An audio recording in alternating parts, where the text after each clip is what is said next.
हजरत अब्दुल्ला का निकाह सैयदा आमिना से हुआ। अभी 3 माह का अरसा गुजरा है। हजरत अब्दुल्ला परदेश जाने लगे हैं। बीवी से कहते मेरी शरीक हयात परदेश जा रहा हूँ। कहती मेरे सरताज अभी 3 महीने गुजरे हैं, अभी जी भर के मैंने देखा भी नहीं है, इतनी जल्दी जुदाई की बात है। का कुछ दिन की बात है, वापस आएंगे, साथ रहेंगे, प्यार मोहब्बत की जिंदगी गुजारेंगे, तेरे हाथ की बनी रोटी खाएंगे। लेकिन मशीयत को कुछ और ही मंजूर था। हजरत अब्दुल्ला गए तो, लेकिन जिंदा वापस ना आ सके, रास्ते में इंतकाल हो जाता है। जरा दिल थाम के मेरी बात सुनिएगा प्यारे, हजरत अब्दुल्ला का इंतकाल हुआ, वापस नहीं आए हैं। लेकिन जब तारीख आई हजरत अब्दुल्ला की वापसी की, तो जिस तरह आज बाप परदेश से आता है, बेटियां घर में तैयारियां करती हैं, शोहर परदेश से आता है, बीवियां घर में तैयारियां करती हैं। हजरत आमिना तैयारियां कर रही है, घर की सफाई चल रही है, बिस्तर लगाया जा रहा है। हजरत अब्दुल मुत्तलिब कहते हैं आमिना बेटी बता तो सही, ये इतनी खुशियां किसके लिए है? कब्बा आज मेरे अब्दुल्ला आने वाले हैं, ये सारा इंतजाम उनके लिए है। कहते बेटे खाना तो खा लिया होता। कब्बा जी अब्दुल्ला कह के गए थे साथ खाना खाएंगे। बेटी वो कब आएंगे? कहा जब आएंगे तभी खाया जाएगा। शाम हो गई, अब्दुल्ला नहीं आए हैं। कहती अब्बा जी पता तो कीजिए, मेरे अब्दुल्ला को आ जाना चाहिए था, लेकिन अब तक नहीं आए हैं। अब्दुल मुत्तलिब खाने काबा में गए, किसी ने आके कहा अब्दुल मुत्तलिब कहा जी आपके अब्दुल्ला वापस नहीं आएंगे। आपने इतना सुना बिजलियां गिर गई, ऐसा लग रहा था जैसे हसरतों की खुशियों का जल करके पूरा नशेमन खाक हो गया हो। आपने खुद को संभाला, घर तशरीफ लेकर के आए हैं। अभी दरवाजे पे पहुंचे गए, दस्तक नहीं दी है, बेटी दौड़ के बाहर आ जाती है। अब्बा जी क्या हुआ? मेरे अब्दुल्ला का पता चला कि नहीं चला है? कहते हैं बेटी सब्र करना, अब्दुल्ला वापस नहीं आएंगे। इतना सुनना था, मेरे नबी की अम्मी बेहोश हो जाती है। होश आया, खुद को संभाला, ए मेरे परवरदिगार मेरे बच्चे ने बाप का चेहरा नहीं देखा, इसके बाप ने बच्चे को नहीं देखा, आने से पहले मेरा बच्चा यतीम हो गया है। आवाज़े कुदरत आती है, आमीना रोने की जरूरत नहीं है, आंसू ना बहा। हमने महबूब को बेसहारा नहीं बनाया है, हमने इसको कायनात का सहारा बनाने का फैसला किया। नारे तकबीर, नारे रिसालत, नारे गौसियत, मसलके आला हजरत, नारे तकबीर, नारे। अब तवज्जो करना मेरे प्यारे, बहुत गौर से सुनिएगा, जाके बहन बेटी तक मेरी बात पहुंचा देना। सैयदा आमिना कहती हैं अब्बा जी मेरे सरताज का अब नहीं आने वाले हैं। फिर क्या था, जिंदगी की खुशियां रूठ गई, दिन को भी रोना रात को भी रोना है। जाओ जाके बहन बेटियों को जाके समझा देना, पर खबरदार ससुराल जाना हो कभी शोहर के खिलाफ आवाज ना उठाना, कभी उसके लिए हाथ उठा के बद्दुआ नहीं करना। तू नहीं जानती है तेरा शोहर कितना कीमती है। खुदा की कसम अगर शोहर पागल भी होता है तो बीवी के लिए एक चट्टान होता है, दीवाना भी होता है तो एक सायादार दरख्त होता है। लेकिन क्या करूं मेरी कौम की बेटियों, जरा सी बात बिगड़ जाती है, शोहर सूट पसंद कर न ला सके, किचन में खड़े होके गालियां दे के कहती हो तू पलट के ना आए, तू जनाजे में लेट के आए, तू गाड़ी के नीचे दब के मर जा। ना मेरी बहन कभी किसी शौहर के खिलाफ इस तरह की बकवास ना करना। तू नहीं जानती है ये जिस दिन सफेद कफन में लिपट जाएगा उस दिन कोई इज्जत देने वाला नहीं मिलेगा। आज जिसके लिए मौत मांग रही है, अगर ये मर गया कोई तुझे चैन की रोटी तक नहीं देगा। जिसके लिए तू कहती है कि तू पलट के ना आए, तुझे क्या पता है आज तेरे दुपट्टे के जो रंग है इसी शोहर की वजह से है, सोने के जो कंगन है इसी शोहर की वजह से है, घर में जो तेरी हुकूमत चल रही है शोहर की वजह से चल रही है। अगर तुझे 10 बेटों पे गुमान है तो होश के नाखून ले। हमने उन माओं को देखा है जिनके घर में 12 बेटे हैं और जब तक बाप था माँ की मर्जी के बगैर एक पत्ता नहीं हिलता था। लेकिन जिस दिन से बाप गया है आज कोई माँ से रोटी को नहीं पूछता है तूने खाई के नहीं खाई है। अगर तुझसे शौहर की अनबन है तब भी इसके लिए मौत ना मांगना, अल्लाह तौफीक दे और ये परदेश जाने लगे तू मुसल्ला बिछा दे, सजदे में सर रख, दुपट्टे की झोली बना और कह मेरे परवरदिगार मेरा सरताज बाहर गया है, मैंने बेसहारा नहीं भेजा है, तेरी रहमत का सहारा दे दिया है। ए मेरे परवरदिगार मेरे शौहर को सलामत रखना, सुहागन छोड़ के गया है, सुहाग के जोड़े में मिलाना। रो के रब से कह खुदा की कसम तू रब को आवाज दे, मेरा दिल कहता है अगर रब ने सुन ली तो मौत भी उस वक्त तक जुदा नहीं करेगी जब तक परदेश से तेरे शौहर की तेरी मुलाकात नहीं हो जाए। सुभान अल्लाह, सुभान अल्लाह, सुभान। लेकिन सुनो जमींदारों, सुनो ठेकेदारों, सुनो अमीरों, सुनो बिगड़े हुए लोगों, उन लोगों से बात कर रहा हूं जो रुखसती के बाद बेटी की कान में कहते हैं डरिए मत, फोन कर दिए लल्ला फौरन आएगा। लिमिट में रहो, लिमिट में। किसी के बाप से बेटियां नहीं पली है, तू क्या पाल लेगा? औकात में रहा करो।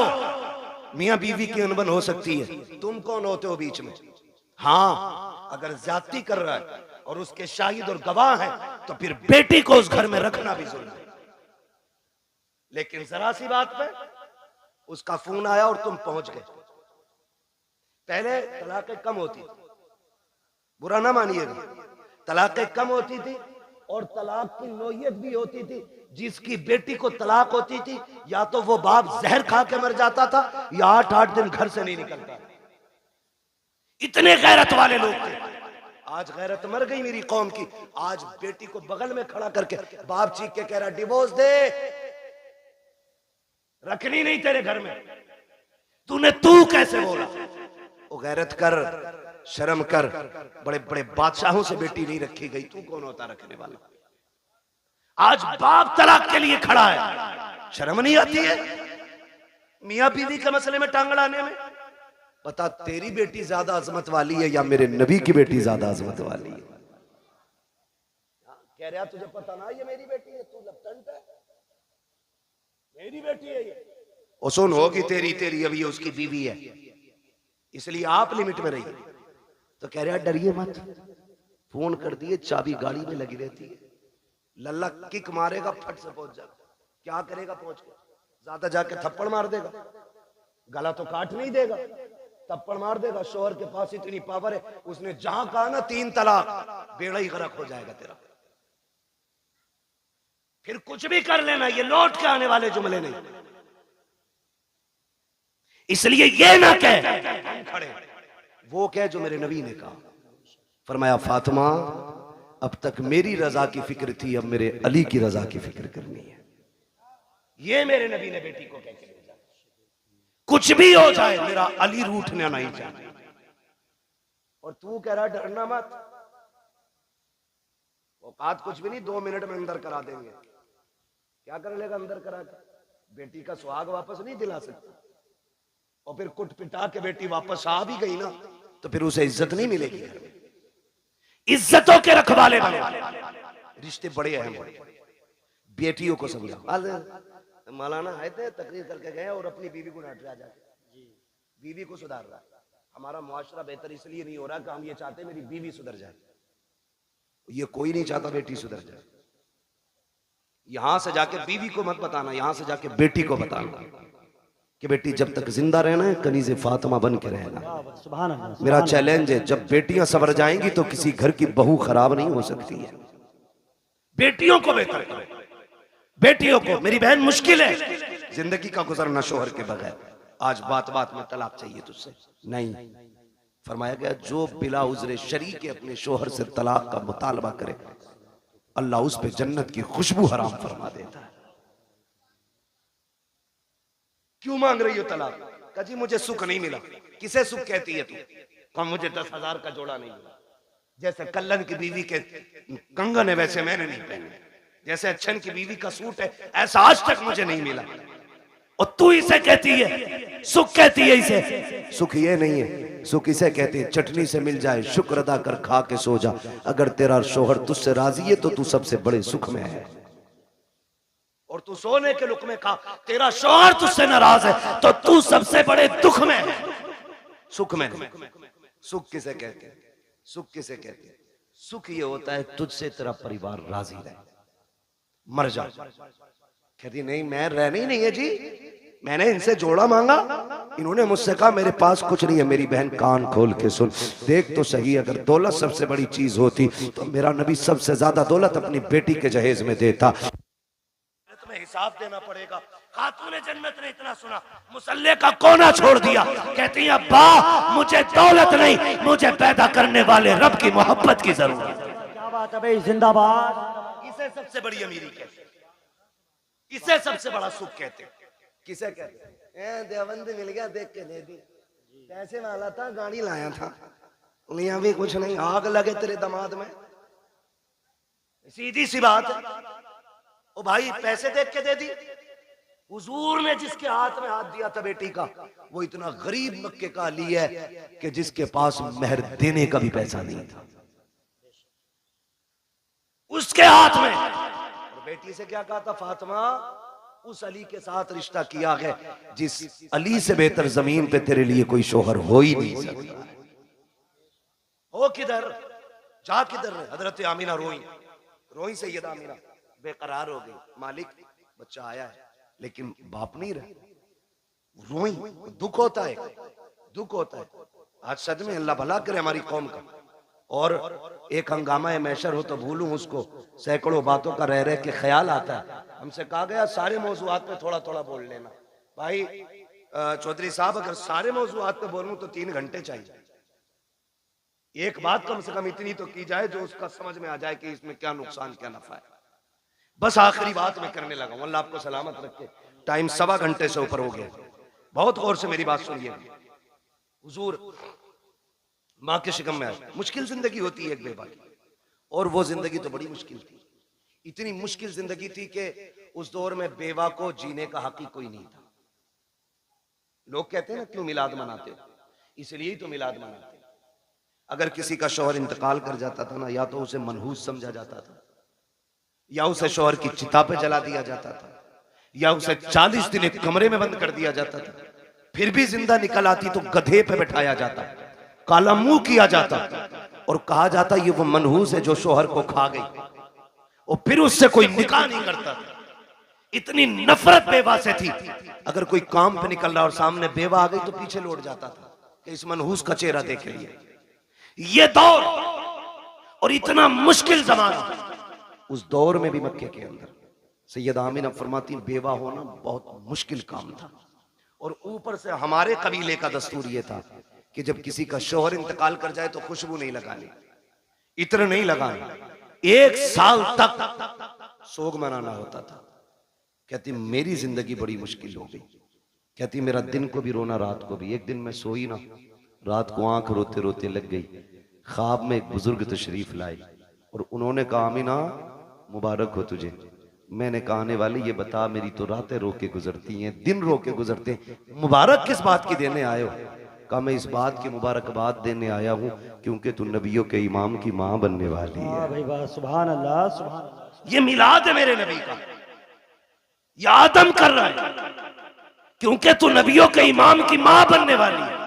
कहने लगी बाबा मैंने पहचाना नहीं आपको। कहा मुझे नहीं जानती, मुझे आदम सफीउल्लाह कहा जाता है, मुझे आदम कहा जाता है। कहती जिस दिन पहले दिन आदम आए मुबारकबाद दी, मैं सुबह उठी ना मेरे माथे पे पसीना। कहती मैंने हर दिन की तरह यूं साफ किया। कहती बस साफ करना था, मेरे दुपट्टे से मुश्क की खुशबू आने लग जाती।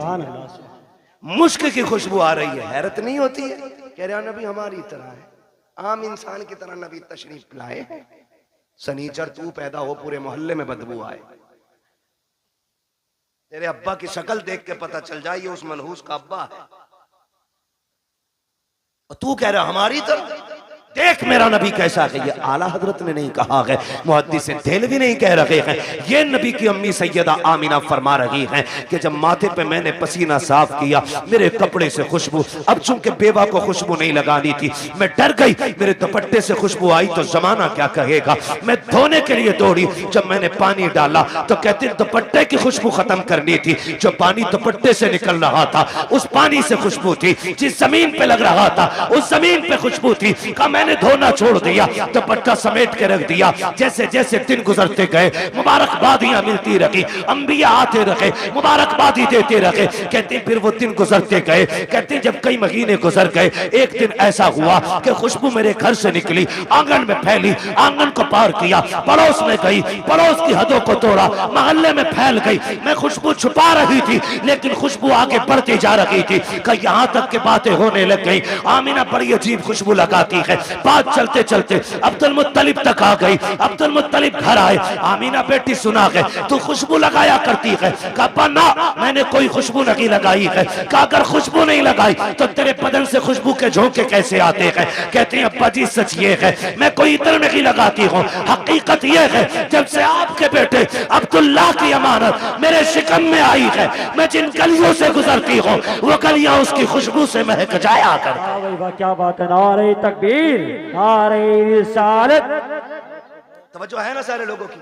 मैं मिलाद बयान बहुत तेजी में बयान कर रहा हूँ। कहती है कि मेरी बात नहीं है, ये उस बच्चे की बरकत है जो मेरे शिकम में आया है।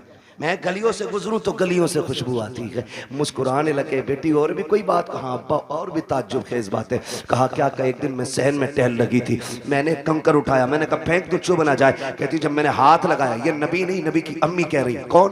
नबी की, बोले जरा कौन?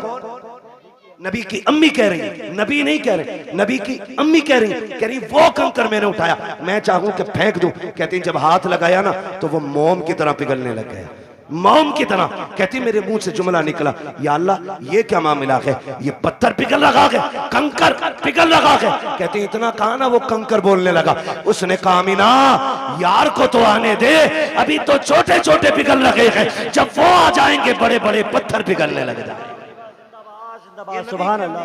वो कंकर मुझसे बोला। कहती मेरे ससुर मुस्कुराने लग गए। आमीना और भी बात है ना? और भी कहा अब्बा? और बताऊं? कहा क्या? एक दिन मैं सो रही थी, मुझे पसीना आया ना, अचानक मेरी कमर के पीछे से ठंडी हवा के झोंके आए। जब झोंके आए मैंने मुड़ के देखा, ये हवा किधर से आ रही? मौसम में तो हवा नहीं है। कहती जब मुड़ के देखा ना तो दो खूबसूरत परियां, एक दो खूबसूरत चांद जैसी चेहरे वाली शहजादियां मेरी कमर के पीछे पंखे से हवा कर रही। मैंने कहा कौन हो जी, इधर किधर से? उन्होंने कहा कि हम आपकी खिदमत के लिए आए। कहा तुम्हें मक्के में तो नहीं देखा? कहा देख भी नहीं सकती। कहा क्यों? कहा हम मक्के से नहीं, हम तो रब की जन्नत से आए हुए हैं। जन्नत से? कहा हाँ। कहा क्यों? का तेरे माथे पे पसीना आया, रब ने हुक्म दे दिया मेरे महबूब की माँ की जाके ठंडी हवाओं के झोंके पेश किए जाए। अल्लाह अकबर। नबी की अम्मी कहती है अब्बा ये भी हुआ? कहा और कुछ? कहा हाँ और भी है। कहा क्या? तवज्जो है, सुन लेंगे जरा 5 मिनट, जितने सुनना चाहते हैं जरा कहते हैं या रसूल अल्लाह। माशाअल्लाह अब तो सबके हाथ उठ गए। या रसूल अल्लाह, जिन्होंने हाथ उठाए आपको आपकी शहजादी का वास्ता उस वक्त तक मौत ना आए जब तक हुजूर के शहर की हाजिरी नसीब ना हो जाए। अल्लाह सबको सलामत रखे। कहती बेटी और भी कुछ? हाँ अब्बा और भी कुछ। सुने देखो वो फजीता खोर भी याद रखना, नबी हमारी तरह, और मेरे नबी की शान भी सुनना। मिलाद वालों मुबारकबाद के लायक हुजूर की मिलाद कर रहे हो, मुबारकबाद के लायक। कहती है अब्बा जी रात को ना होता यह है कि कभी कभी आप चले जाते हैं ना, पानी खत्म हो जाता है घर में। क्या हो जाता है? पानी खत्म हो जाता है। सुन रहे हैं ना मेरे भाई? वक्त ज्यादा तो नहीं हुआ मेरा, अभी है मेरे पास, अभी टाइम है। अल्लाह सबका टाइम बढ़ा दे। बड़ी हल्के से आमीन कह रहे, दिल भरा रखा है ना, बढ़ा दे। तवज्जो है ना सारे लोगों की? बेटी और कुछ? हाँ कभी कभी आप चले जाते हो ना हरम शरीफ पानी पिलाने के लिए, वो घर में कभी कभी ऐसा होता है आप पानी घर का भी ले जाते हो। अम्मी मुझसे कहती है आमीना पानी भर ला। ये नबी की अम्मी कहती मैं बर्तन लेती हूँ और कुएं पे जाती हूँ। लड़कियां मुझे देखती हैं खड़ी रहती हैं। बेटी क्यों? तो जब मैं चली जाती हूँ ना तो उन्हें डोल रस्सी डालनी नहीं पड़ती। क्या मतलब? अब्बा मैं जाती हूँ और मैं कुएं के किनारे खड़े होती हूँ और झांकती हूँ ना तो पानी छलांगे मार के किनारे पे आके खड़ा हो जाता है, किनारे पे आके खड़ा हो जाता है। अब्बा जी सब यूं बर्तन भर लेती हैं, किसी को रस्सी डोल की जरूरत नहीं पड़ती। बेटी फिर तुम? अब्बा सबसे बाद में मेरी बारी आती, फिर मैं पानी भरती हूँ और जब मुड़ के चलती हूँ फिर पानी नीचे जाता है। अब्बा बोलता है पानी जब नीचे जाता है, पानी बोलता है। हाँ अब्बा पानी नहीं। जब मैं वापस आती हूँ सारी बच्चियां लड़कियां आती हैं, मैं पीछे रह जाती हूँ। तो जब मैं चलती हूँ ना तो जो बड़े दरख्त हैं वो भी सजदे में गिर जाते हैं, जो छोटे पौधे वो भी गिर जाते हैं। अब्बा पत्थर भी बोलते, कंकर भी बोलते। बेटी क्या बोलते? कि अब्बा जी वो बोलते मैं सुनती हूँ। तो अब्दुल मुत्तलिब कहते हैं बेटी तुम उनकी आवाज सुनती हो? कहा हाँ। उनकी बोली समझ लेती हो? कहा जी अब्बा समझ भी लेती हो। अब जब इतनी बात कही कहते हैं बेटी बताओ ना क्या कहते हैं वो? कहती है अब्बा जी जब मैं चलती हूँ तो कुएं का पानी, दरख्त, रास्ते के पत्थर, कंकर, छोटे बड़े सभी आवाज देते हैं अस्सलातु वस्सलामु अलैका या उम्म रसूलिल्लाह। ए नबी की माँ तुझ पर भी सलाम हो, तेरे आने वाले बेटे मोहम्मद पर भी सलाम। अल्लाह कलेजा ठंडा हो गया, मुस्कुराने लगे, कहने लगे रब ने मेरी दुआ कबूल कर ली। काबा क्या मतलब? का एक दिन तुझे रोते देखा, मैं हरम में गया, मैंने गिलाफे काबा पकड़ के कहा था काबे वाले मुझे तूने और भी बेटे दिए, मेरा एक गया तो मैं सब्र कर लूंगा। आमीना का तो कोई सहारा ही नहीं रहा। ये जो बच्चा आने वाला है ना अल्लाह इसे ऐसा बना देना कि ये मेरी आमीना का सहारा बन जाए। कहते मैंने इतना का आवाज आई अब्दुल मुत्तलिब तू तो आमीना के सहारे की बात कर रहा है, जिसको हम भेजने वाले हैं ना हमने उसे कायनात का सहारा बनाने का फैसला। सुभान अल्लाह सुभान अल्लाह सुभान। कि मैं तभी समझ गया ये बेटा शान वाला होगा। नबी की अम्मी बयान फरमाती है, फिर वक्त गुजरता गया, वो रात आ गई जिस रात में मेरा शहजादा आने वाला है, शहजादा आने वाला है। घर सजाए थे आप? सजाए थे भाई? बोले अगर सजाए हो तो सजाए थे कि नहीं? लाइट लगी थी, झंडे भी लगे होंगे, ये तो पहचान है हम सुन्नियों की, है ना? सारी मस्जिदें सजी थी। सुभान अल्लाह। मस्जिदें सजी कोई नया काम नहीं।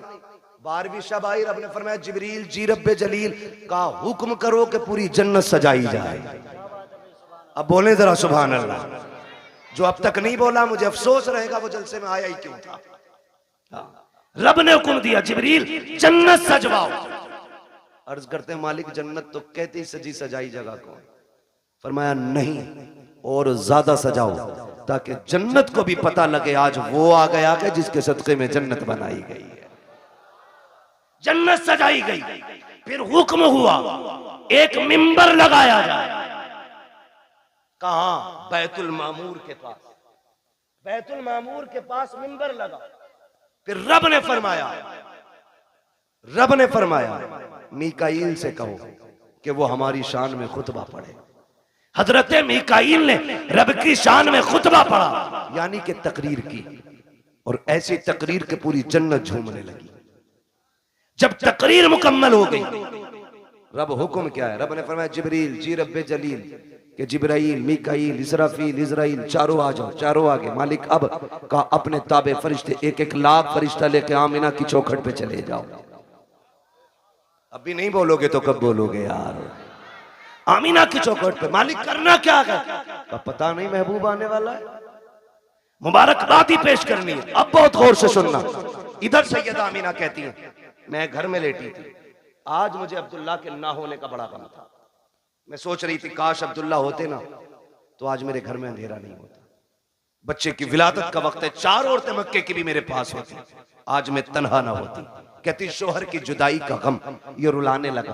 कहते भी आंसू आंख से निकल के रुखसार तक आया था कि अचानक मेरे घर की दीवारें फटने लग गई।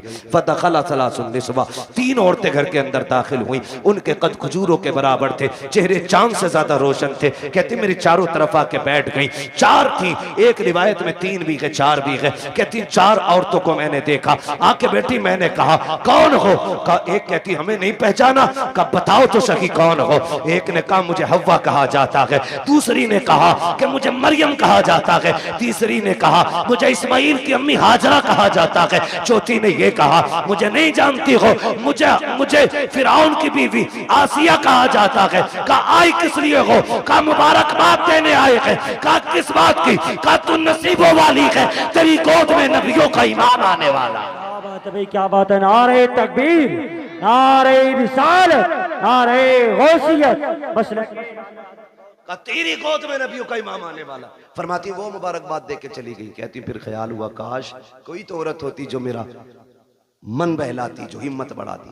कहती है अचानक मेरे घर में रोशनी फैली, वो रोशनी सर की तरफ से आ रही थी। मैंने मुड़ के देखा ना, एक चांद से चेहरे वाली खातून खड़ी है। मैंने कहा कौन हो जी, इधर कैसे आई हो?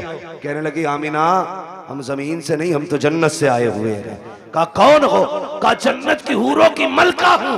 आई क्यों हो? का रब ने तेरी दाया बना के भेज दिया है। तू जो रोई थी तन्हा है, अकेली है, कोई नहीं है। का तेरी खिदमत के लिए मैं हूं आमिना, बता खिदमत क्या करनी है? सैयदा कहती है मुझे दूध का प्याला पेश किया गया, आसमान के सितारे इतने करीब मेरे आंगन में आ गए, मुझे डर लगने लगा कहीं ये टूट के न गिर जाए। ओ वहाबी जी, ओ देवबंदी जी, ओ सहारनपुर वालों, ओ थाना भवन वालों, लगाओ फतवा खुदा पे। ये तो आसमान पे चमकते थे, आज नीचे क्यों आ गए? मशीयत का नकीब कहता है लगाए आसमान पे थे, लेकिन आज महबूब आ रहा है, नीचे उतार के बता दिया आज की रात की जैसी कोई रात नहीं बनाई गई। अल्लाह 12वीं शब में तारे नीचे उतार दे, पेट में दर्द नहीं होता, सुन्नी 2 चिराग जला ले, आग लग जाती है। हाँ तवज्जो है ना सारे लोगों?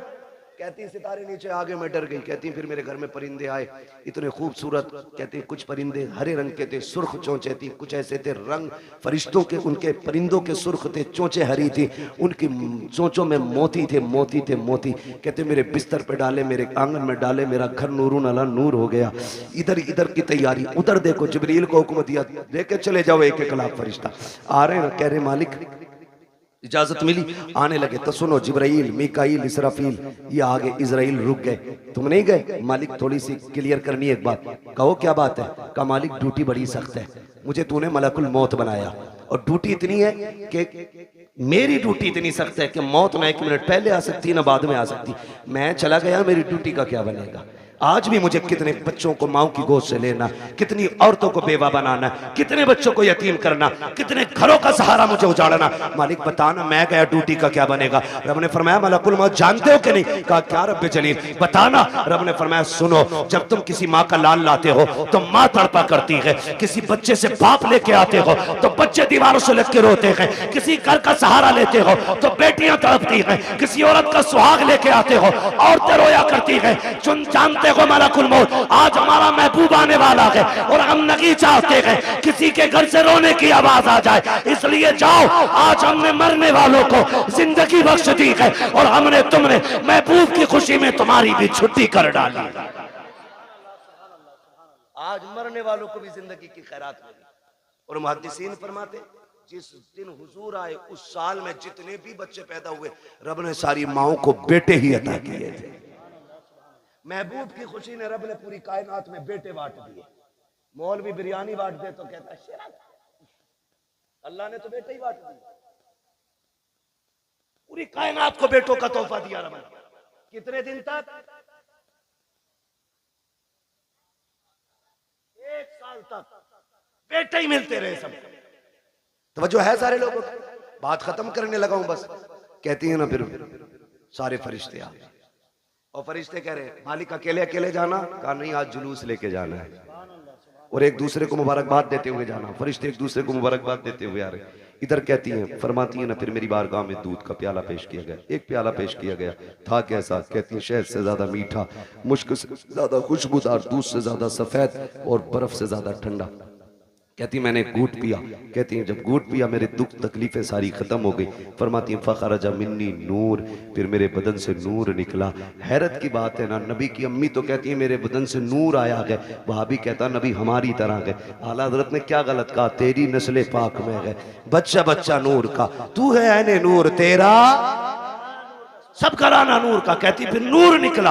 वो कहती जब नूर आया ना मैंने देखा मेरा शहजादा कैसा है, देखूं तो सही। हर माँ चाहती है मेरा बेटा कैसा है, आंख कैसी है, नाक कैसी है, कान कैसे। कहती मैंने भी देखना चाहा। कहती जब लम्मा नजर तू, जब मैंने अपने बेटे को देखा, कहती मकहूलन, पहली नजर मेरी उसकी आंखों पे पड़ी तो मेरे लाल की आंखों में सुरमा लगा हुआ था, मदहूनन बालों में तेल लगाए हुए हैं, मगसूलन गुस्ल करके आ रहे हैं, मुअत्तरन खुशबूदार पैदा हो रहे हैं। फरमाती है ताहिरन साफ आ रहे हैं। कहती मकसूरन नाफ कटा हुआ है, मखतूनन खतना शुदा पैदा हो रहे हैं। अगली बात कहती है आते ही मेरे लाल ने काना साजिदा, सजदे में सर रखा, मैंने कान लगा के सुना।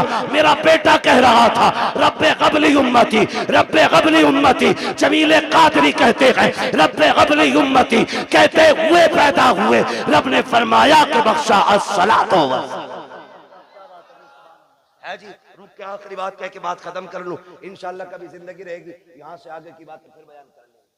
लेकिन शर्त ये भाई नीचे करो थोड़ा सा, टाइम से नंबर दे, 11 बजे माइक दे देना और 12 बजे अपना ले लेना, ठीक है?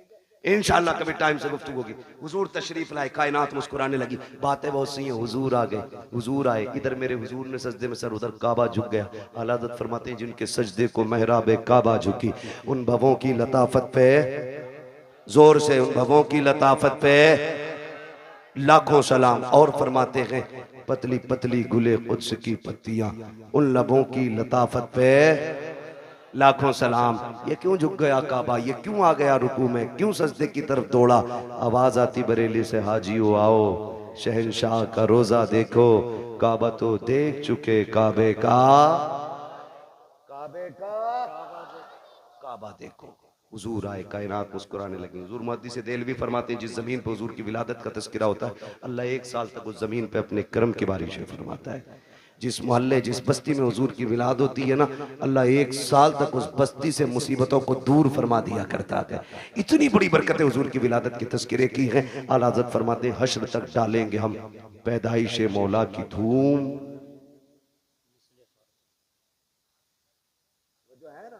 हश्र तक डालेंगे हम पैदाइश मौला की धूम, मिसले फारस नजद के किले किले गिराते जाएंगे। हुजूर की विलादत का महीना है। एक बात याद रखिएगा, इस बार गुजर गई है, आखिरी बात आपसे कह रहा हूं, अल्लाह तौफीक दे अगली बार घर सजाए ना तो सिर्फ अपना नहीं सबका सजना चाहिए। यही मिलाद वाले का पैगाम है, सबका घर सजना चाहिए। तूने 5000 की लाइटिंग की है ना तो 2000 की उतार के गरीब भाई की चौखट पे डाल दे। क्या यार हुजूर सिर्फ मेरे नहीं तेरे भी तो है ना, तेरे भी आंगन में हुजूर की आमद की खुशी लगनी चाहिए। और ऐसा नहीं कि रुक जा तेरे से अच्छा करके सजाऊंगा और सारी लड़ी और टिमटिमा रहा उन्हें, इसमें सवाब नहीं गुनाह मिलेगा।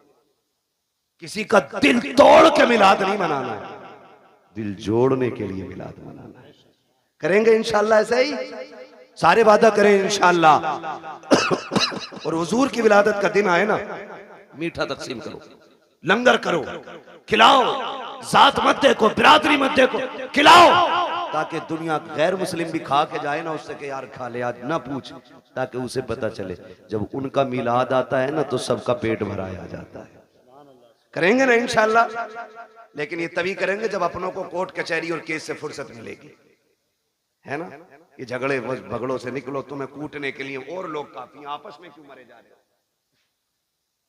वक्त होता मैं इस टॉपिक पे भी बात करता, बस इतना समझ लो डॉक्टर इकबाल का वो शेर, न संभलोगे तो मिट जाओगे हिंदी मुसलमानों, तुम्हारी दास्तां तक भी ना होगी दास्तानों में।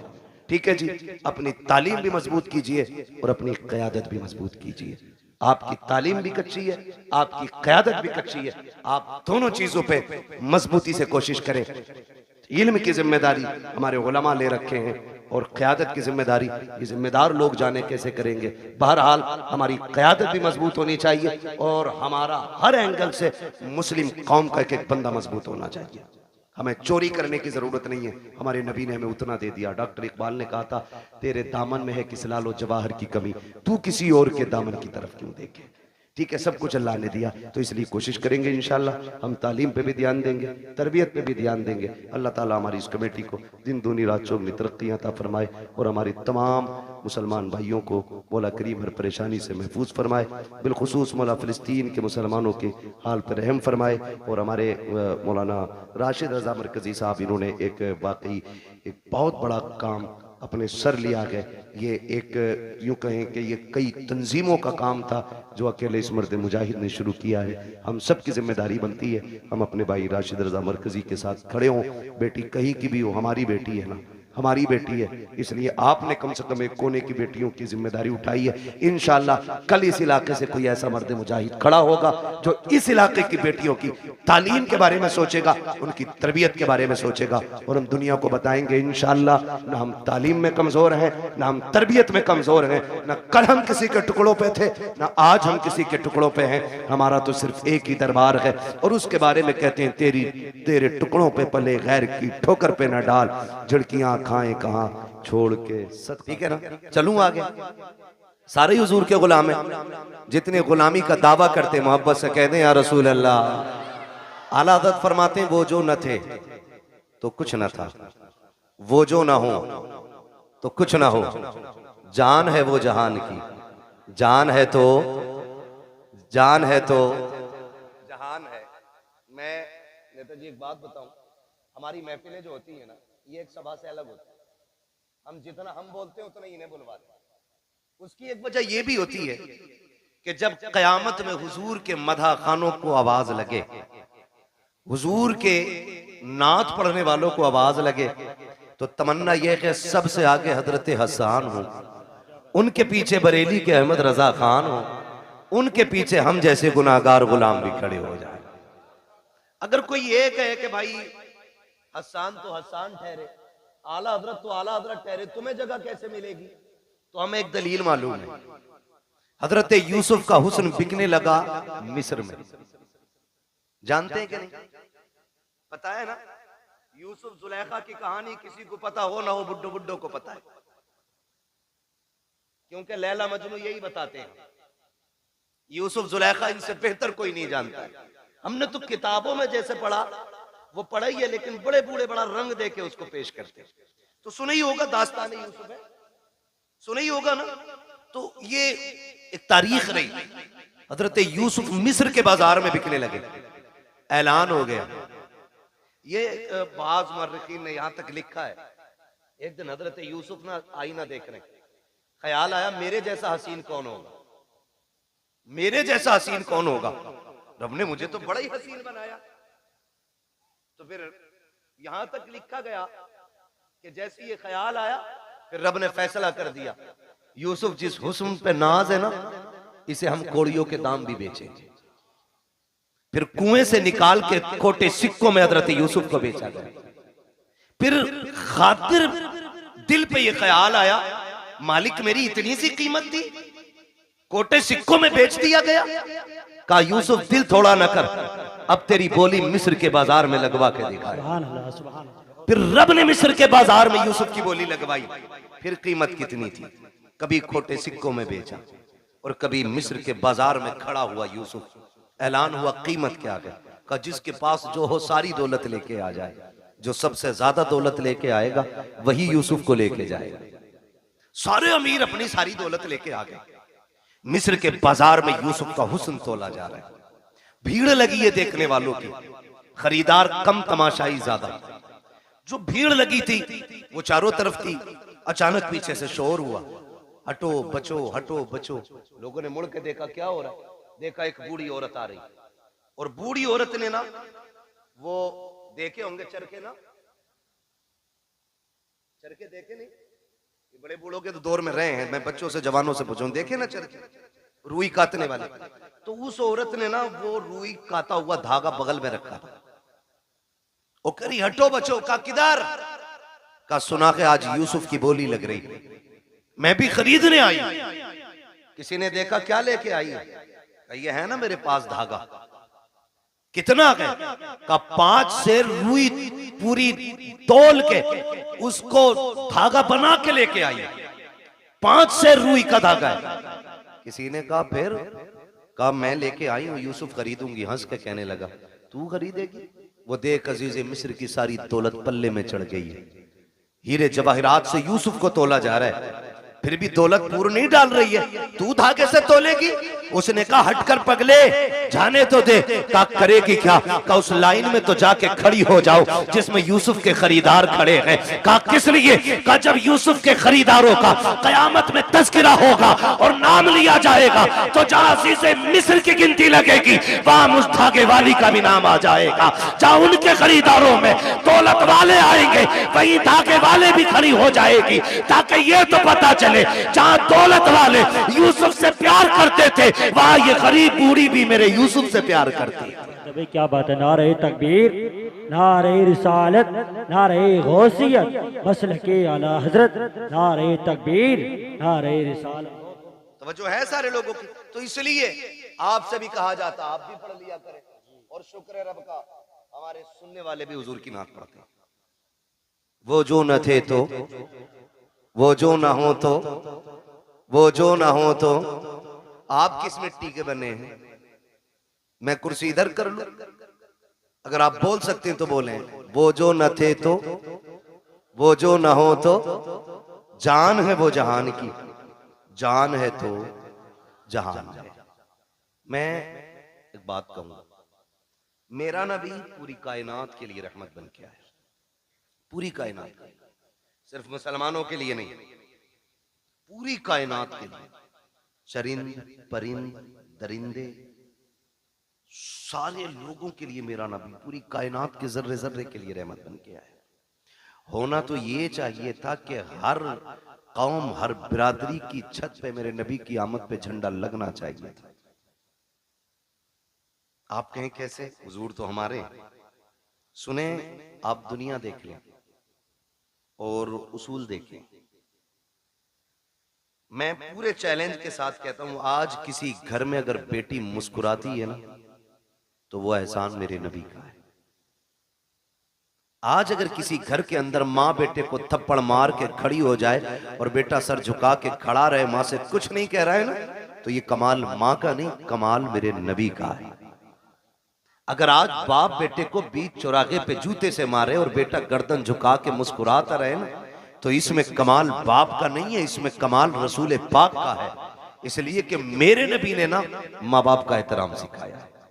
अगर आज हम माँ को उसकी जूतियों को सर पे रखने में जिंदगी की महराज समझते हैं ना, तो वो दिन दूर नहीं, भूले नहीं हमें जिस दिन मेरे नबी ने कहा था अल जन्नतु तहता क़दामी उम्महातिकुम, तुम्हारी जन्नत तुम्हारी माओं के कदमों के नीचे रखी गई है। तब से लोगों ने, कायनात ने माँ का एहतराम करना शुरू किया। और जब बाप का मामला था तो यही दुनिया, यही तारीख और यही समाज, यही लोग, यही हड्डियां, यही खून, कोई बदला नहीं ये दौर, यही सारी दुनिया थी। और बेटा बाप को बाजार में बेच देता था। मेरा नबी आया और आने के बाद का लोगों, रब की रजा बाप की रजा में है। अगर रब राजी, बाप राजी है तो तेरा रब राजी है, और तेरा बाप नाराज है तो तुझसे तेरा पैदा करने वाला खुदा भी नाराज है। तो तब से बाप का एहतराम हुआ। रह गई बेटी की बात, तो बेटी को तो लोग पैर की जूती समझते थे, जिंदा दफन करने पे फख्र करते थे। मैं इसलिए कहता हूं बेटियों, कभी सर से दुपट्टा उतरने लगे ना, तो मगरिबी तहजीब पे मत जाना, फैशन के नाम पे बिगड़ने की कोशिश मत करना। जब सर का दुपट्टा सड़क के कंधे पे आए ना, तो आमीना के लाल का एहसान याद करना, आमीना के लाल का एहसान। खुदा की कसम आज दिल झुकता है। लोग तालीम के नाम पे कहते हैं कि हमारी आजादी हमारा हक है, हम अपनी आजादी के साथ जी सकते हैं, दुपट्टा किसी की जिम्मेदारी से हम नहीं ओढ़ेंगे। मैं कहता हूं खुदा की कसम, जो बेटियां ये समझती हैं ना कि दुपट्टा उतारने में इज्जत है, तारीख पढ़ के देख लो, औरत जितना छुप के रहती है उतनी इज्जतदार रहती है, जितना खुल के रहती है उतना ज्यादा जलील रहा करती है। चैलेंज है हमारा, जाओ दुनिया घूम के आ जाओ।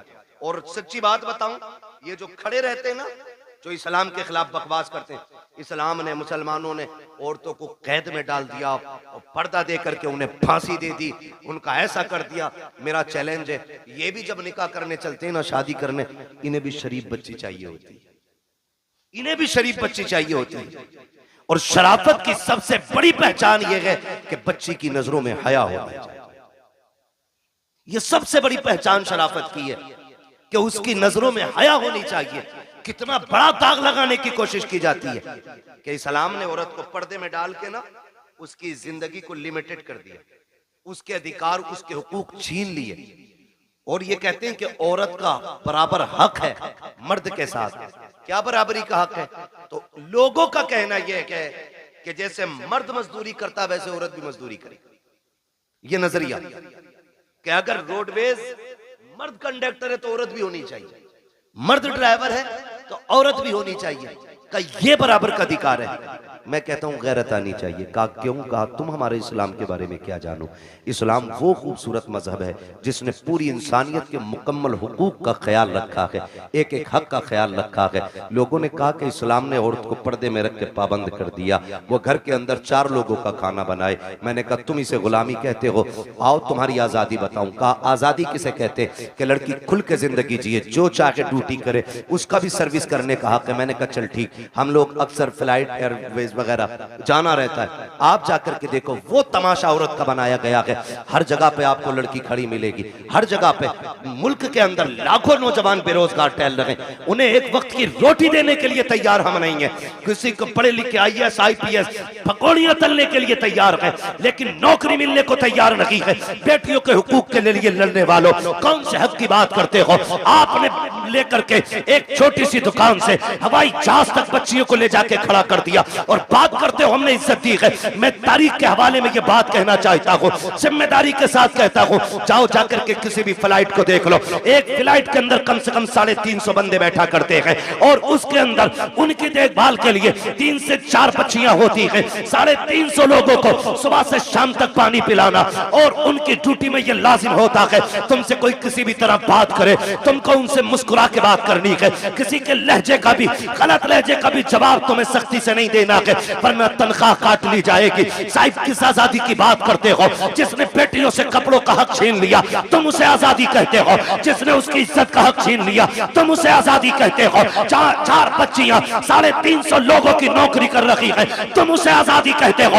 ये आजादी नहीं है, ये गुलामी है। आजादी ये है कि 4 भाइयों की एक बहन हो, अपने भाइयों को इज्जत से खाना खिलाए, लेकिन खुदा की कसम किसी की मां ने दूध नहीं पिलाया है कि उस बहन की तरफ कोई नजर बिगाड़ के देख भी सके। इसलिए कि इज्जत के रखवाले रब ने 4 भाई दिए हैं और तुम इज्जतें लूट के आजादी देते हो। इस्लाम इज्जतें दे के बेटियों को आजादी अता फरमाता है। नारे तकबीर, नारे रिसालत, नारे गौसियत, मसलके आला हजरत उलमाए अहले सुन्नत हजरत उल्लामा मुफ्ती हम्माद साहिब किबला मुरादाबादी। नारे तकबीर, नारे। ये आजादी हमारे इस्लाम ने दी है। वो 4 लोगों का बना रही। बताओ 4 लोगों का खाना मुश्किल है या 400 लोगों का? बोले 400। और घर में बहन के तेवर देखे हैं आपने? उसने पोछा लगाया और जूता पहन के आ जाना, फिर बड़े हो या छोटे खैरियत नहीं है।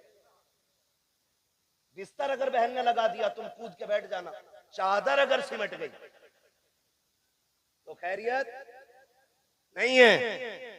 झाड़ू लेके पीछे भागे तो कम, जूता लेके पीछे भागे तो कम। बड़ा भी है तो डर रहा है क्योंकि उसने सफाई की। तो मैं ये कहना चाहता हूं, ये इज्जत हमारे इस्लाम ने दी, ये इज्जत हमारा मजहब देता है। लेकिन दिल के पपोले जल उठे सीने के दाग से, इस घर को आग लग गई घर के चिराग से। किसके लिए रोए हम? कमी तो हमारी है ना सारी, खतावार तो हम ही है ना कहीं, चूक तो हम ही से हुई है कहीं ना कहीं। मैं कह रहा था मेरी बेटी सर से दुपट्टा उतरने लगे तो बाप की इज्जत को सोचना या मत सोचना वो तेरे लायक और नालायक होने पे डिपेंड करता है, लेकिन तुझ पे लाजिम है जब दुपट्टा उतरने लगे तो एक बार मदीने वाले मुस्तफा के बारे में जरूर सोचना। क्या बात है? उनके बारे में जरूर सोचना जिन्होंने बेटियों को दुपट्टे दिए, बेटियों को दुपट्टे दिए। आज हम अपनी कौम से सिर्फ इतना कहेंगे, हुजूर के दिए हुए किरदार को मजबूती से थामें। मेरे हुजूर आए, कायनात को इज्जत मिली, कायनात को इज्जत मिली, सरकार आए। और खुदा की कसम मैं ये नहीं कहूंगा, मैं तो हर कलमा पढ़ने वाले से कहता हूं कि सारे हुजूर के नाम का झंडा लगाओ, सारे हुजूर के नाम का। लेकिन करना क्या है? हमें तो हम ही खा गए ना, हमें तो हम ही खा गए। वरना दुनिया में ताकत नहीं थी कोई हमें मिटा लेता, औकात नहीं थी कोई हमें घुटनों पे ले आता, हमको हम ही खा गए। फिर कबंदी है कहीं और कहीं जाते हैं, क्या जमाने में पनपने की यही बातें? ये डॉक्टर इकबाल ने बहुत पहले कहा था। एक कलमा पढ़ने वाला झंडा लगाता है तो दूसरा कलमा पढ़ने वाला क्या कहता है? ये शिरक है। इससे शिरक भी आज तक कहना नहीं है।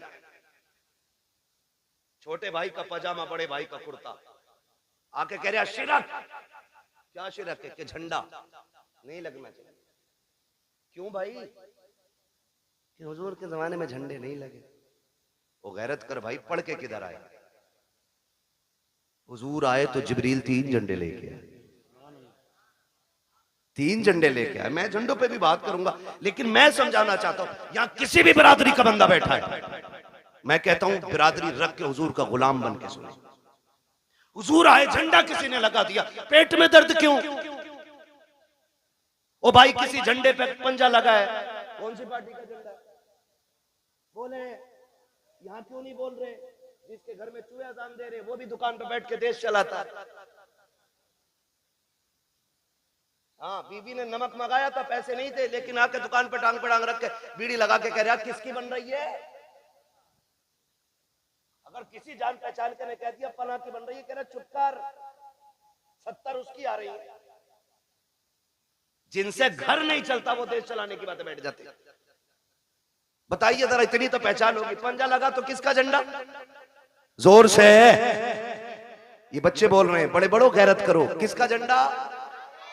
और साइकिल देखी तो मैं प्रचार नहीं कर रहा हूं इलेक्शन का, मैं खुद बताना चाहता हूं कुछ। किसका? हाँ, यही है, बच्चों को तुमसे ज्यादा नॉलेज होनी चाहिए। साइकिल किसका निशान बना? अच्छा, हाथी लगा देख लिया तो बसपा। और अगर फूल बना देखा तो बीजेपी। अच्छा, किसी के मकान पे ये झंडा अगर लगा है,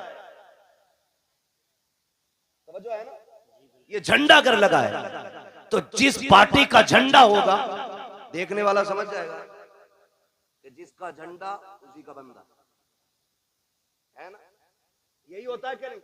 मिसाल के तो बस अब समझे, इस बात से मैं समझाना चाहता। झंडे से एतराज क्यों? हर पार्टी का अलग झंडा, हर कौम का अलग झंडा, हर मजहब का अलग झंडा है। अब जरा सोचिए, साइकिल देखी समाजवादी का कहलाया, पंजा देखा कांग्रेस का कहलाया, हाथी देखा बसपा वाला कहलाया, कमल देखा बीजेपी वाला कहलाया। अगर विलादत का झंडा देखेगा तो कोई मोहम्मदी नहीं कहलाएगा। बताओ तो सही, अगर साइकिल लगा के तुम समाजवादी वाले हो सकते हो तो विलादत का झंडा लगा तुम्हें मोहम्मदी होने में क्या परेशानी होती है? क्या बात है भाई, जिंदाबाद जिंदाबाद।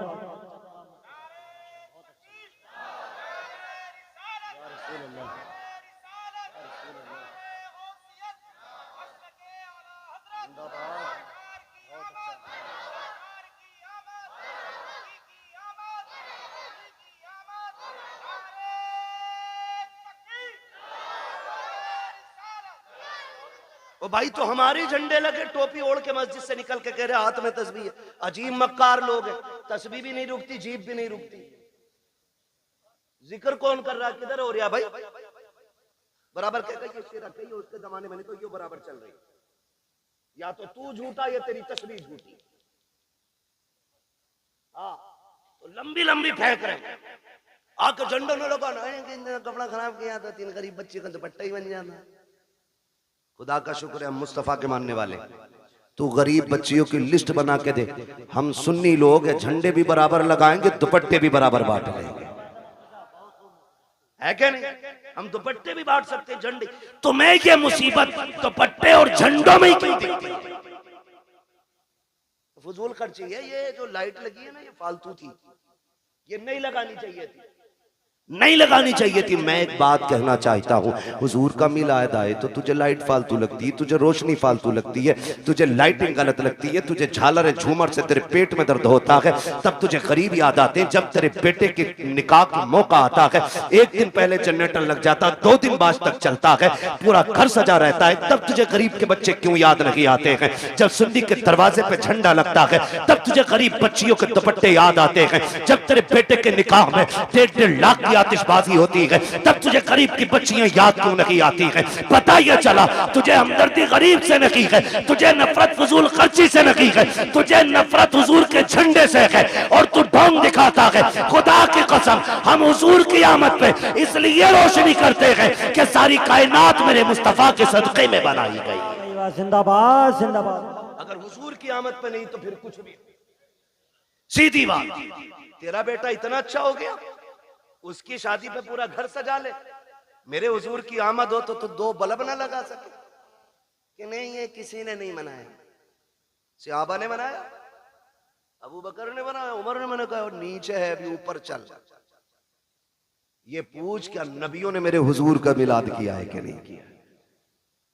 मैं कुरान सर पे रख के कसम खा के कह सकता हूं, हजरत आदम से लेके हजरत ईसा तक हर नबी ने मेरे नबी की पैदाइश के तज़किरे की है। सभी ने ये बात, मिलाद है क्या समझने की कोशिश करें। हुजूर की आमद की बातों को मिलाद कहा जाता है, यही मिलाद है। ये किसने किया? हजरत आदम से लेकर हजरत ईसा तक। और मैं कहता हूं खुदा की कसम, जैसा मिलाद मेरे रब ने किया वैसा किसी ने किया ही नहीं। और ऊपर चल के देखो ना, और ऊपर चलो, नीचे बैठा बैठा लंबी लंबी हाँ करे नहीं, यहाँ तो एक जगह खड़ा होना था ना। ये जुलूस मोहम्मदी था, जितने हमारे नबी थे उतने तुम्हारे भी तो थे। तुमने ये हंगामे क्यों किए कि ये नहीं होना चाहिए, वो नहीं होना चाहिए? फिर क्या गलत कहा मेरे इमाम ने? यही तो कहा, और तुम पर मेरे आका की इनायत न सही। क्या बात है, जिंदाबाद। नजदियों कलमा पढ़ाने का भी एहसान गया, कम से कम इसीलिए झंडा लगा ले कि ये कलमा मेरे नबी ने दिया है तुझे। बताओ तो सही, हमें 2 अक्टूबर को छुट्टी नहीं होती मुल्क में? क्यों होती है?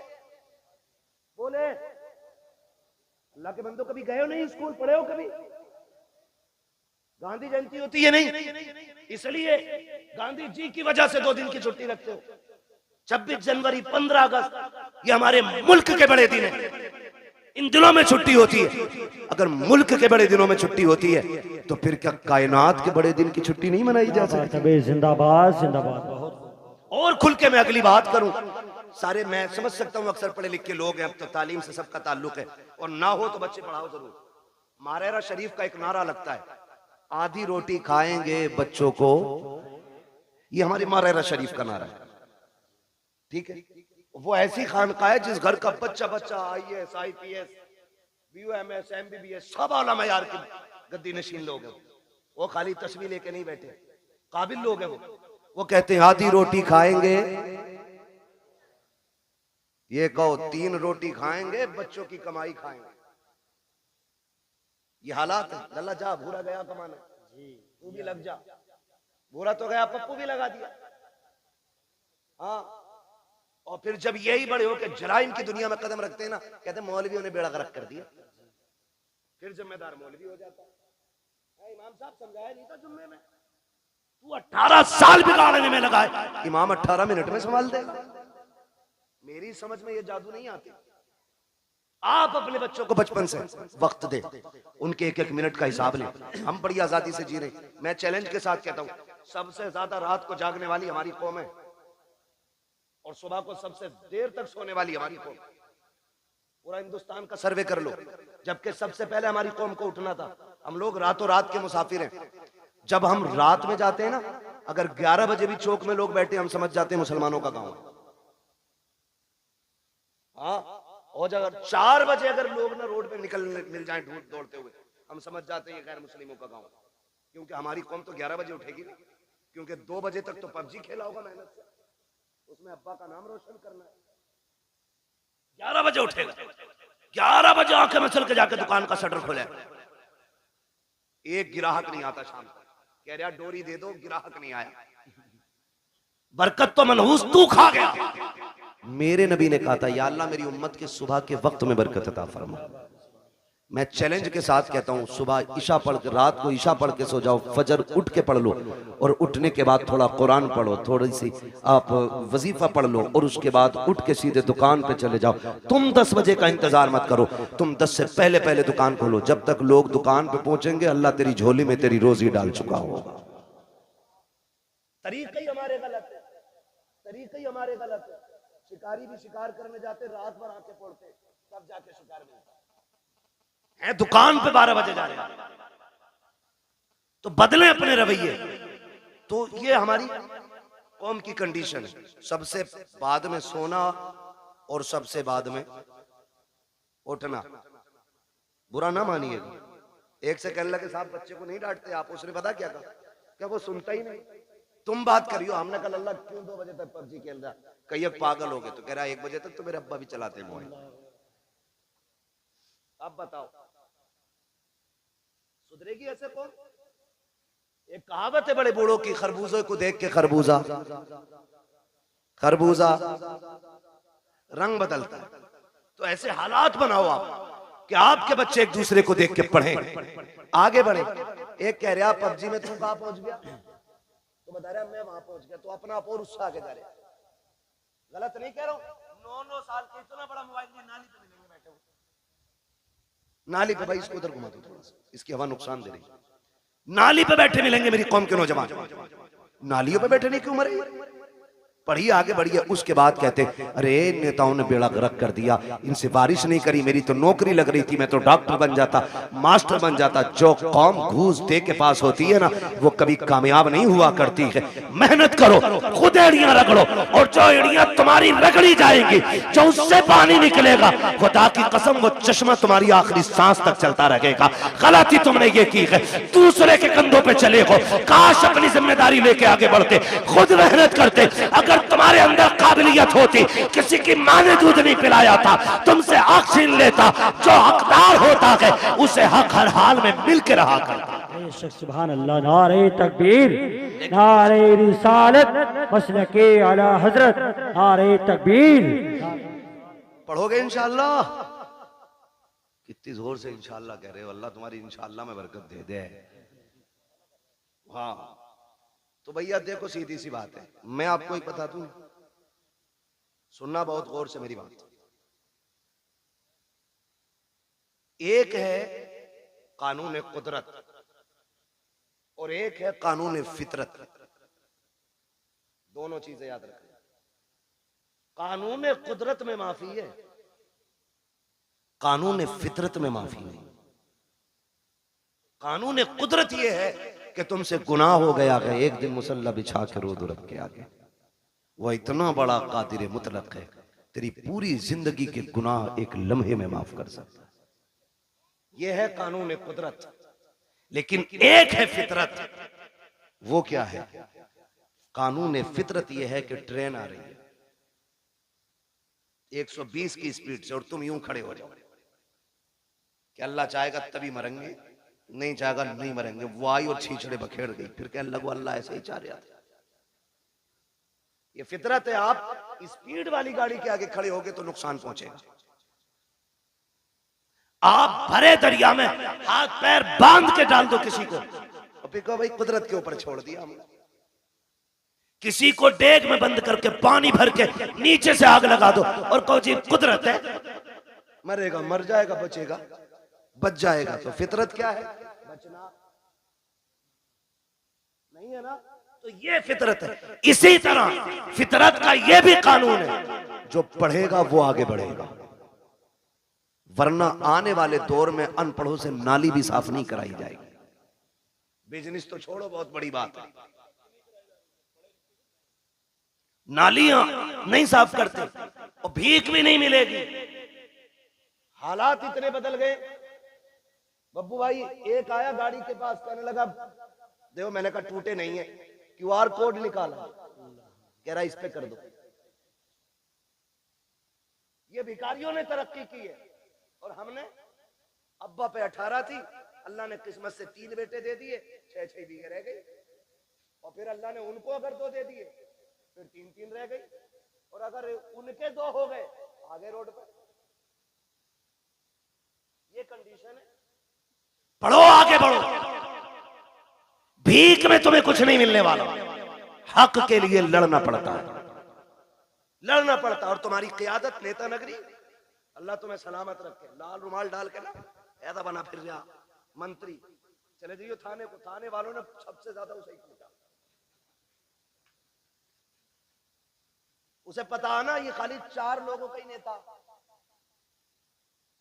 ये भी जानते हैं जिसके पीछे 4000 आदमी होंगे उसको इज्जत मिलेगी, जिसके पीछे 4 आदमी होंगे उसे इज्जत नहीं मिलेगी। तो 4 का ना बन, 4000 का बन। क़यादत कर, मजबूत कर, चोली और आंख में चोली खत्म कर, शान का कायद बन।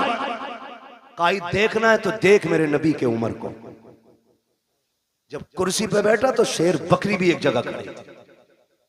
पावर ये आपकी अपने अखलाक की बुनियाद पर पैदा होगा। आप जो है ना थोड़ा सा बदलें अपने आप को। हर 4 आदमियों में तो एक नेता है, हर 4 आदमियों में। कहाँ है भाई? कह रहे वो नेताजी बताएंगे। कौन है नेताजी? अरे इनके बड़े भैया। और उनके चचा के घर गए, कहाँ है तुम्हारे बेटे? अरे वो नेताजी के साथ गए, पता चला उनका भी बड़ा वाला नेताजी है। उनके ताऊ के घर गए, कहा कि उनके भी एक बड़ा नेताजी है। ये क्या कर रहे हो भाई? तो बदले अपनी रविश और सोच।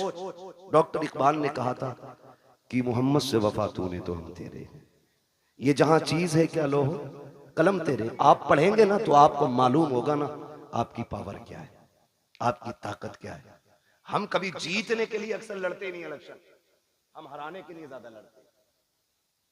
ये कह रहा, हम तो खैर जानते नहीं इस मामले में ज्यादा, और अपना जो है ना कुछ ज्यादा वो रहता भी नहीं, ज्यादा बाहर ही रहते हैं। मैं पता ही नहीं कब इलेक्शन कौन सा हो जाता। लेकिन ये कह रहे, बब्बू के अब्बा कह रहे इसे जरूर हरवाना आपको। ये हमारी कौम के हालात है, समझ रहे ना? इसे जरूर हरवाना। ये मैंने मिसाल के तौर पे नाम लिया, सच्ची ना लेना। मैं सिर्फ बताना चाहता हूं कि लोगों की ये सोच है, तुम आप हराने के लिए क्यों, जीत के लिए आगे क्यों नहीं बढ़ते? जीत के लिए आगे बढ़ो, अपना हक हासिल करो। आपका एक नुमाइंदा अगर बीच चौराहे पे खड़ा हो जाए, कहते जो ये कहे वो हम कहेंगे, खुदा की कसम औकात नहीं है किसी की। अगर एसएसपी भी आके तेरे गांव के जेब कतरे को ले जाए, खुदा की कसम ये जो घरों में आग लगती है या तो तेरी लगाई है या मेरी लगाई है। आज भी वक्त है, इत्तेफाक पैदा कर लो, एक जगह खड़े हो जाओ। किसी की माँ ने दूध नहीं पिलाया है, कोई तुम्हारा बाल बेका भी करके दिखा। क्या बात है भाई, जिंदाबाद जिंदाबाद। यही सोच मेरे नबी ने तुम्हें दी। बट गए कितने सारे, इतने बढ़ गए। एक ही घर के अंदर ना दो पार्टी है, अब्बा किसी को वोट दे रहा, बेटा किसी को दे रहा, बीवी तीसरी पार्टी में। हाँ, खुदा की मिला ना विसाले सनम ना इधर के रहे ना। तो ऐसा मसला भाई, मैं प्रचार नहीं, मैं सिर्फ आपकी सफों में प्यार पैदा करना चाहता हूं। इसकी वजह से नफरतें पैदा नहीं होनी चाहिए। हाँ, इलेक्शन कोई हारे कोई जीते, छुट्टी इमाम साहब की ना, कुछ नहीं। मस्जिद मस्जिद है, ये अल्लाह का घर है। आके कह रहे निकालो, क्योंकि पिछले जुमे में मुझे सुनवाई आई थी, इन्होंने कही थी कलुआ कोई दियो सारे वोट। इमाम को पता ही नहीं कलुआ कौन था, वो छुट्टी हुई ना। हमारा दीन है, हम अपने दीन को खालिस रखें। मस्जिद में आए, इमाम से कहें वो तरीका बता जिस तरीके से मेरा नबी खाना खाता है, वो तरीका बताओ जिस तरीके से मेरा नबी पानी पीता है। हम इसीलिए तो हुजूर का मिलाद मनाते हैं, क्योंकि हुजूर आए तो खुदा की रहमतें बरसने लग गई, हुजूर आए तो कायनात मुस्कुराने लग गई। और हुजूर का मिलाद तो सबसे पहले मेरे रब ने ऐलान किया, हुजूर की विलादत की खुशखबरियां कायनात में मेरे रब ने फैलाई हैं। आप तारीख का ये बाब पलट करके देखिए, हर बंदा ये सोचता, मैं आपको समझाना चाहता हूँ, खुदारा सुने बहुत गौर से।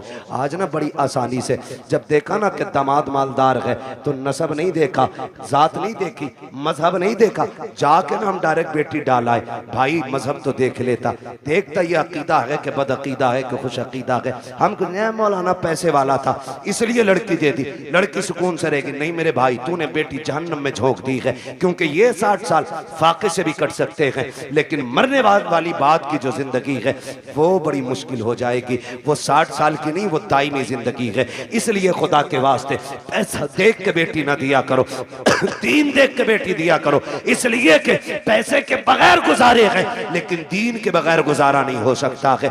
आज मेरी कौम कितनी आसानी से बर्बादी के दहाने पर है, हम आपस में बर्बाद होते जा रहे हैं। हुजूर से सच्चा प्यार क्यों नहीं करते हो?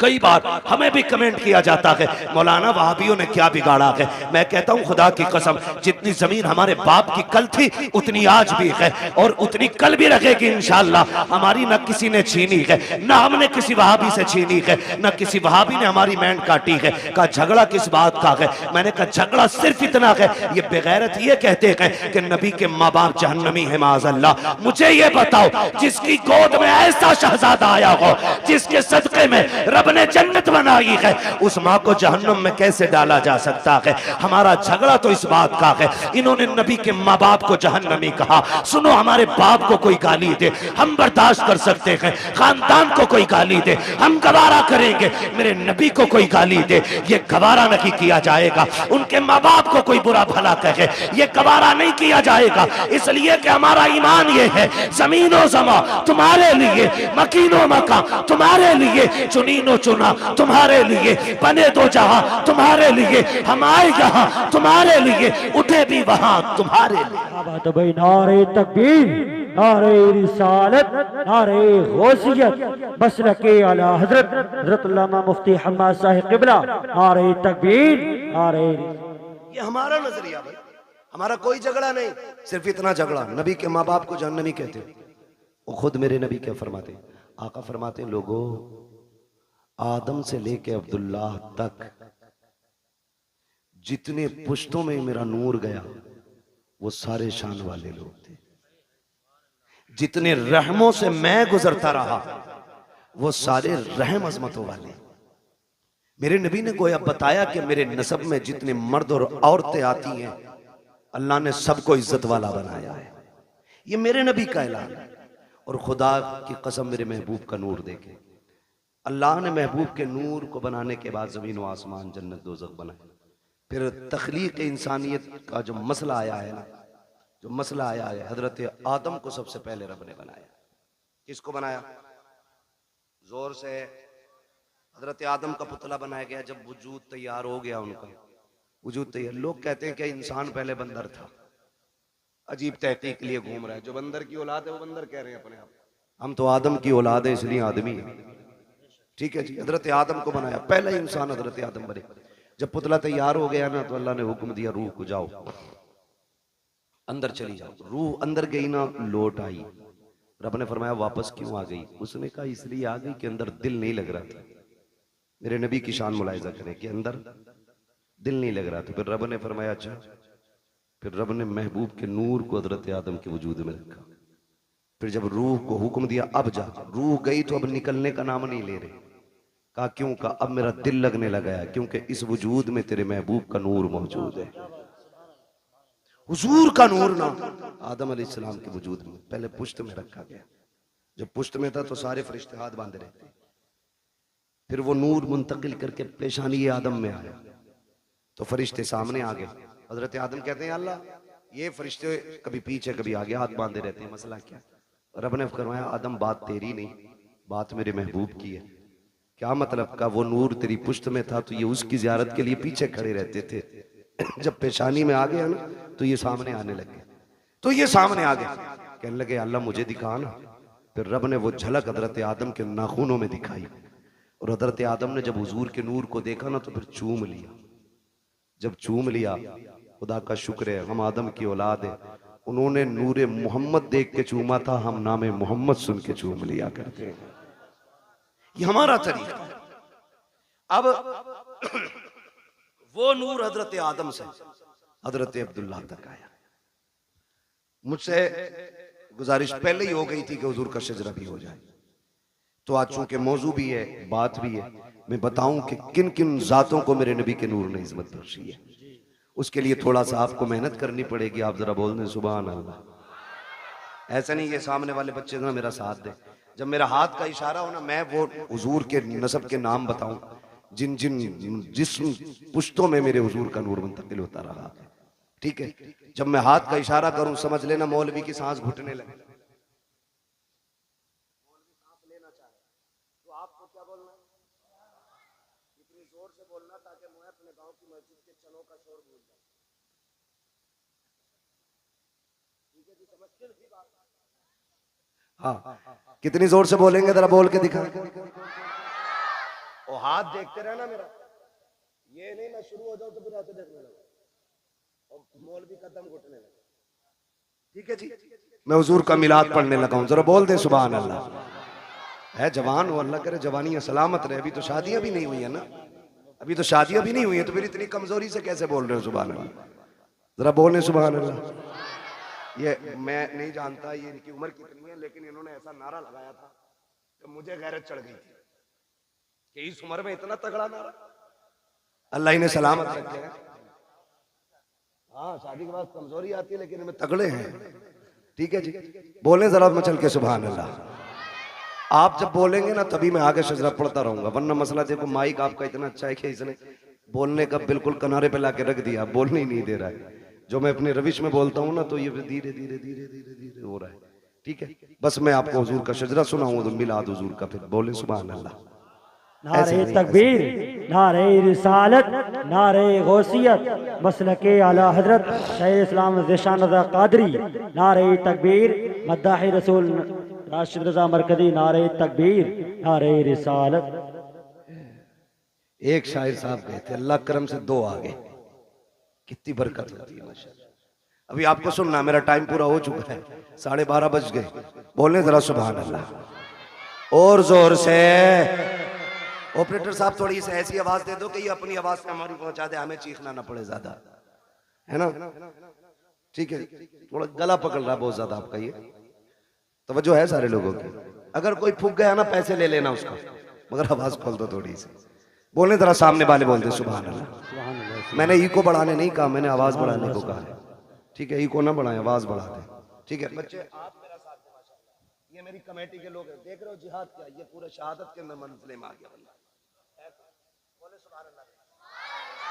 मेरे बच्चों इतनी जोर से आप सुभान अल्लाह बोलो कि गला बैठ जाए। गला बैठ जाए, अम्मी पूछे क्या हुआ, कहना अम्मी जब सारे लोग बोलने में कंजूसी कर रहे थे तब हम हुजूर की महफिल में गले की कुर्बानी देते। ठीक है ना, इतनी जोर से बोलना, जरा बोले सारे में चल के सुभान अल्लाह। आदम के बेटे शीश, क्या बात है, सुभान अल्लाह। माशाल्लाह ये बच्चे जो है ना, अल्लाह जब ये जवानी आ गई ना इनकी तो ये बनेंगे मजबूत वाले लीडर, है ना। इसे तो दीमक लग गई इस नस्ल को हमारी, पता नहीं पबजी खा गया कि कौन सा गेम खा गया, समझ नहीं बात है। रील खा गई, रील खा गई मेरी कौम को, रील। राशिद भाई की नजर बड़ी पक्की रहती है, ये बरेली से दिल्ली तक का देखते रहते हैं। ठीक है ना, जरा बोल दे सुभान अल्लाह। जिन्हें रील की बीमारी ना लगी है वो जरा बोल लेंगे सुभान अल्लाह इंशाअल्लाह। मैंने पहले ही बता दिया, हाथ देखो तो सुभान अल्लाह कहती हो, वरना मौलवी का दम घुट सकता। सीधी बात है, मैं खाली अल्लाह राजी होगा नेकी मिलेंगी, आपको मिलेंगी तो इंशाअल्लाह फिर हमें भी मिलेंगी। ठीक है ना, तो फिर साथ देना। बोल मेरे बच्चे जरा सुभान अल्लाह। आदम के बेटे शीश, शीश के बेटे यानस, यानस के बेटे कैनान, कैनान के बेटे मेलाइल, मेलाइल के बेटे व्यारत, व्यारत के बेटे इदरीस, इदरीस के बेटे मुतवशिक, मुतवशिक के बेटे लमकने के नाम, लमकने के नाम के बेटे नूह, नूह के बेटे साम, साम के बेटे जुलाद, जुलाद के बेटे शालिक, शालिक के बेटे आबिर, आबिर के बेटे दाता, दाता के बेटे रावा, रावा के बेटे शारू, शारू के बेटे नाखुर, नाखुर के बेटे तारिक, तारिक के बेटे इब्राहिम खलीलुल्लाह, इब्राहिम खलीलुल्लाह के बेटे।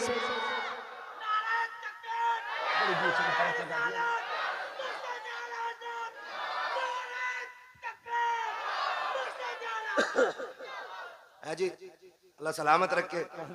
दीवाना इसे ही कहते हैं, दीवाने को तहकीर से दीवाना ना कहो, दीवाना बहुत सोच के दीवाना बना है ना। कहीं भी नारा मार दिया मसला कोई नहीं है, लगा तो कम से कम ऐसे हो दानिशवरों से बेहतर ही है दीवाना जो अपने आप को बहुत बड़ा अक्लमंद समझ के बैठे हुए हैं। अल्लाह आपको सलामत रख के बात समझ आएगी तो फिर बोलेंगे सुभान अल्लाह, वरना ये मेरे आगे के लोग काफी हैं, मैं इन्हें देख के पूरा जलसा कर जाऊंगा। बोल दो जरा सुभान अल्लाह। आदम के बेटे शीश, शीश के बेटे यानस, यानस के बेटे कैनान, कैनान के बेटे मेलाइल, मेलाइल के बेटे व्यारत, व्यारत के बेटे इदरीस, इदरीस के बेटे मुतवशिक, मुतवशिक के बेटे लमकने के नाम, लमकने के नाम के बेटे नूह, नूह के बेटे शाम, शाम के बेटे जुलाद, जुलाद के बेटे शालिक, शालिक के बेटे आबिर, आबिर के बेटे दाता, दाता के बेटे रावा, रावा के बेटे सारू, सारू के बेटे नाखुर, नाखुर के बेटे तारिक, तारिक के बेटे इब्राहिम खलीलुल्लाह, इब्राहिम खलीलुल्लाह के बेटे इस्माइल ज़बीहुल्लाह, इस्माइल ज़बीहुल्लाह के बेटे केदार, केदार के बेटे अवाम, अवाम के बेटे अमल, अमल के बेटे साबित, साबित के बेटे सलमान, सलमान के बेटे रहीसा, रहीसा के बेटे इलियासा, इलियासा के बेटे औद, औद के बेटे हव्वा, हव्वा के बेटे अदनान, अदनान के बेटे मोहित, मोहित के बेटे नदार, नदार के बेटे मुदर, मुदर के बेटे इलियास, इलियास के बेटे मुदरिका, मुदरिका के बेटे खदीमा, खदीमा के बेटे किनाना, किनाना वाह भाई वाह, सुभान अल्लाह। खदीमा, खदीमा के बेटे किनाना, किनाना के बेटे नदर, नदर के बेटे मालिक, मालिक के बेटे फार, फार के बेटे गालिब, गालिब के बेटे लुई, लुई के बेटे काब, काब के बेटे मुर्रा, मुर्रा के बेटे किलाब, किलाब के बेटे कुसै, कुसै के बेटे अब्दे मनाफ, अब्दे मनाफ के बेटे हाशिम है, हाशिम के बेटे अब्दुल मुत्तलिब है, अब्दुल मुत्तलिब के बेटे अब्दुल्लाह है, अब्दुल्लाह के बेटे मुहम्मदुर रसूलुल्लाह। क्या बात है भाई, नारे तकबीर, नारे रिसालत, नारे गौसियत।